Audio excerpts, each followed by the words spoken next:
Good morning, LVCP. Today is Monday, October 29th, 2012. Today is the LVCP mock election. Stay tuned for more information. Today in Mr. Sharman's room is an MUN meeting. Make sure you're doing all your research. On Wednesday is the end of the quarter. Pep up your grades by Wednesday, peoples, or be prepared. Remember, there are still lost classes in the office. Thursday is a minimum day. Please be sure to arrange for a ride home on the right time, otherwise you may be stuck at school. In addition, Friday, November 2nd is a day off. As a school-wide policy, Mr. Dean has asked that you not speak about school on your day off, except for his music students. They need to practice, so remember to pick up your instruments.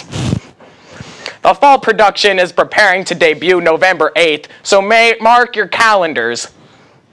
Halloween is on Wednesday. Start preparing your kitty ears and pumpkin heads.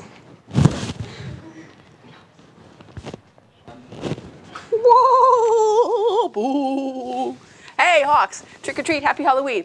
I wanted to let you know that we encourage you to dress up on Halloween. I know a lot of the people in the office are going to be showing up in costume, and teachers will be too.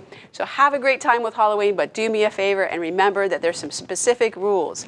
You may not bring a look-alike weapon to school, so no guns, no knives, nothing that might be considered a weapon. You also may not have a mask on, because that would make it hard for us to tell who our students were versus someone who walked in off the street.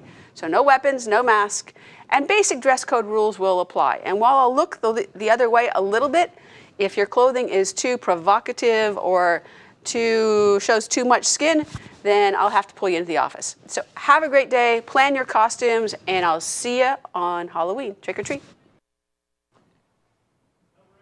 Good morning, LVCP.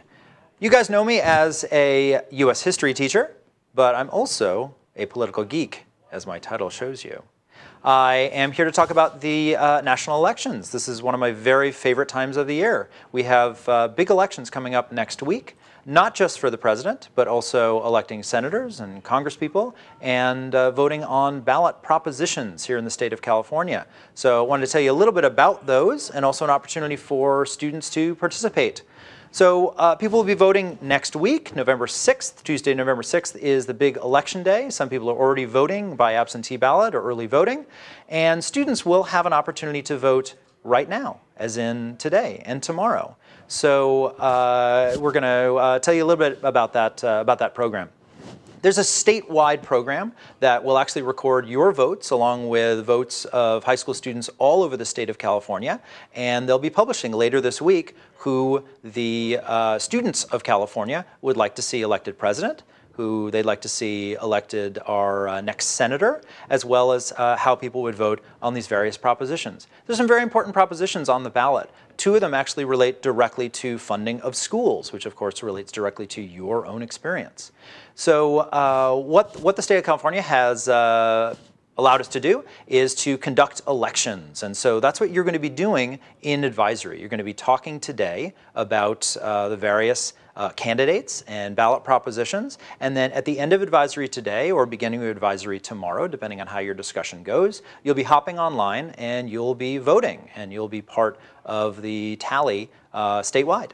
So advisory teachers, please go to the links that are on the screen and go and check out the information there. Make sure you have a full discussion about the ballot measures and the candidates, and then give people an opportunity to vote. There are individual online voting forms. You're going to have to put in your student ID so that nobody can vote twice or 10 times for their favorite candidate or ballot proposition. And you'll have an opportunity to do that, and then we will be publishing the results.